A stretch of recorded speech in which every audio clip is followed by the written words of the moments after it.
De acordo com dados do setor de psicologia do Hospital Ferreira Machado, em 2015 foram 71 casos de tentativa de suicídio entre abril e dezembro.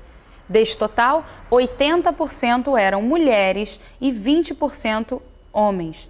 A idade varia de 13 a 76 anos, sendo a maior incidência na faixa entre os 32 e os 36 anos. Em 2016, foram 136 atendimentos de janeiro a dezembro e só esse ano foram 76 casos desde janeiro. Precisamos falar de suicídio, precisamos falar de depressão. Passou agora o Setembro Amarelo, que trouxe à tona esse assunto, um assunto por vezes muito velado, um assunto muito restrito, não se fala disso e a gente precisa falar, a gente precisa alertar, porque é um problema quase que silencioso, mas que norteia o nosso dia a dia e que por vezes a gente não consegue nem identificar. Eu queria saber de você, Simone, como é que funciona o seu trabalho e o programa que você executa lá no Ferreira Machado? Então, a gente trabalha no setor de emergência, onde a gente recebe pessoas que tentaram suicídio, né? Elas chegam de diversas maneiras, e aí a gente tem lá, né, o objetivo da psicologia é estar sempre recebendo esse paciente para poder, primeiro, né, acolher, ouvir essa história, ouvir o que está acontecendo, poder identificar também o risco efetivo, né, para que a gente possa pensar também não só no momento hospitalar, que é cuidar, tratar, mas também de que maneira que a gente possa estar encaminhando esse caso, porque o suicídio envolve a vida, né? E a gente não pode liberar um paciente sem saber como vai ficar, como a gente pode direcionar para que isso efetivamente não venha a acontecer, né? O suicídio. Então, assim, a nossa equipe ela trabalha de uma maneira assim, a fazer esse primeiro acolhimento, porque assim, é importante dizer que esse momento é um momento muito difícil, onde a pessoa está no extremo da sua vida, né? Ela passa por uma impulsividade, por um ato agressivo consigo mesma, né? Às vezes esse ato agressivo pode ser algo muito violento, né? E como que eu vou dizer? E aí é nesse momento que a gente pode oferecer, é claro que primeiro vai ter o atendimento médico, né? Mas a gente recebe a família, a gente já começa, desde que ele entra, a colher toda a história. E aí, no momento que ele já está em condições, a gente já começa essa conversa para poder entender o que acontece, né, na vida dele, para ele poder fazer algo assim tão extremo, né, com tanta impulsividade, que é uma agressão autodirigida a si mesmo, né? E, nesse sentido, a gente vem observando um aumento nos últimos anos de tentativas de suicídio aqui na nossa cidade, né? Em função disso, a gente começou a pensar que a gente deveria construir um trabalho mais organizado, mais efetivo, para que a gente pudesse ter um controle melhor dessas situações. E aí a gente começou a fazer, primeiro a gente começou a fazer uma ficha de notificação, que essa ficha, assim, no primeiro momento a gente pensa que é algo assim, que não tem tanta importância, mas a gente sabe que isso tem uma importância muito grande, porque, inclusive, a gente é a única instituição, o único local público, né, onde a gente registra essas pessoas. A gente não tem registros, né? E acho que o município está se organizando para poder fazer esse registro também na rede de saúde, né? Mas, assim, a gente entende que isso é uma coisa importante, porque isso vai dar uma noção do que de fato acontece, né, nessa situação de suicídio. A gente vai tentar mostrar isso, né? Então, nessa ficha que a gente faz, que também é um registro, onde a gente avisa, né?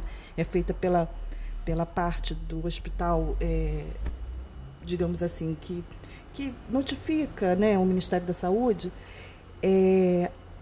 O que acontece? A gente ali nessa ficha, ela não serve só para isso, ela também serve para poder a gente marcar o risco, né? Se é um risco moderado, se é um risco baixo ou se é um risco extremo, né? E aí, se a gente tem um risco extremo, a gente toma todo um cuidado, às vezes mesmo depois da alta médica, a gente mantém aquele paciente internado. Para que ele não tente novamente. Sim, e para que quando ele sair dali, ele já saia com todo o suporte de atendimento, né, psicológico, porque a gente entende que a pessoa que passa por uma situação dessa, ela, na verdade, não... como é que eu vou dizer? Ela precisa ser ouvida de uma maneira muito especial. E aí a gente entende que precisa ser também um especialista, né? Não pode ser assim de qualquer jeito. E então a gente procura estar sempre vendo uma maneira para que aquele sujeito possa dar continuidade, né? Tem um suporte na rede também, tem um acompanhamento psicológico, psiquiátrico adequado, né? Depois do momento da alta hospitalar. E, assim, a gente vem percebendo também, uma coisa que eu queria dizer, né, um aumento muito grande no número de adolescentes, que é um fato que tem assim, causado um certo espanto, porque isso não acontecia um tempo atrás, né? E a gente tem visto um número grande de adolescentes, não só assim tentando suicídio, mas também com comportamentos agressivos consigo mesmo, né? Se machucando, se cortando, o que indica um alto grau de sofrimento psíquico, né? E que chama a atenção da gente, porque é algo que a gente precisa estar olhando com mais atenção também, né? No seu modo de vista, a que se deve essa maior incidência atualmente dos adolescentes que vêm a tentar o suicídio, a automutilação? Por quê? O que explica isso? Então, a gente tende a sempre olhar cada caso com uma singularidade, né? A gente procura não dar uma resposta assim, muito ampla, porque cada pessoa tem na sua história algo que vá dizer sobre aquilo, né? E, às vezes, nem dá conta, nem sabe muito bem por que está fazendo aquilo. Mas a gente entende que existe uma fragilidade nos vínculos, né, dos vínculos familiares, dos vínculos das relações, que muitas vezes estão ligadas a essas situações, né, entre os adolescentes. E também algo que é um fenômeno, né, que acho que... É claro que a gente tem que entender que o suicídio ele sempre existiu ao longo da história, né? Mas eu acho que essa questão da atualidade, das redes sociais, isso vai trazendo um pouco isso mais à tona, onde vai criando, como é que eu vou dizer, um acesso maior à informação a esses adolescentes, eu não sei, né, exatamente o que poderia dar uma resposta, porque cada caso, né, é um caso, mas eu acredito que existe aí algo que tem espantado bastante a gente, mas que chama a atenção, né, esse fato de estar aumentando muito o número entre os adolescentes, né? A gente começou o programa aqui falando dos números, os números são muito altos e assustadores. Aqui diz que só esse ano já foram 76 casos desde janeiro. Mas a gente sabe que esse número é o número que chega até o hospital, mas que na realidade é um número muito maior, que por vezes não chega ou chega a óbito, que também não é contabilizado nessa pesquisa. Então, 76 é o número que a gente tem de tentativas que chegam até o hospital, que podem ser revertidas para que isso não venha a acontecer de novo. Você já explicou para a gente a questão do acompanhamento, mas o número é infinitamente maior, né? Certamente, o número a gente não tem assim uma real dimensão, porque, como eu disse a você, nós somos a única instituição que, como é que eu vou dizer, notifica, né? Mas acredito que isso vai ser expandido para os outros hospitais, para as redes, porque acho que a gente está começando a falar melhor do suicídio, porque antes isso não era, inclusive assim, o suicídio não era algo que poderia ser divulgado nos jornais, né?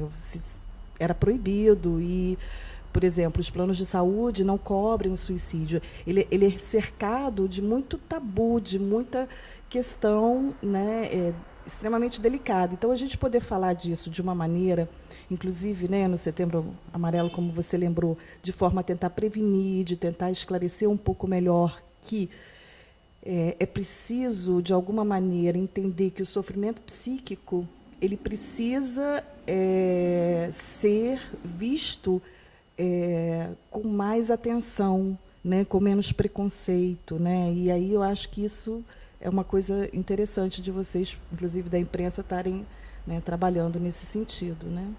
Com certeza. O programa de hoje traz uma série de esclarecimentos, um assunto velado que precisa, sim, ser falado. A gente continua.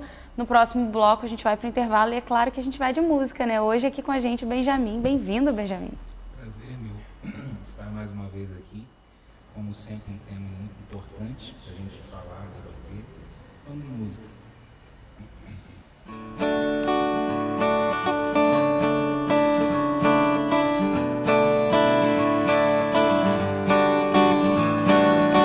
Tudo de bom que você me fizer faz minha vida ficar mais rara.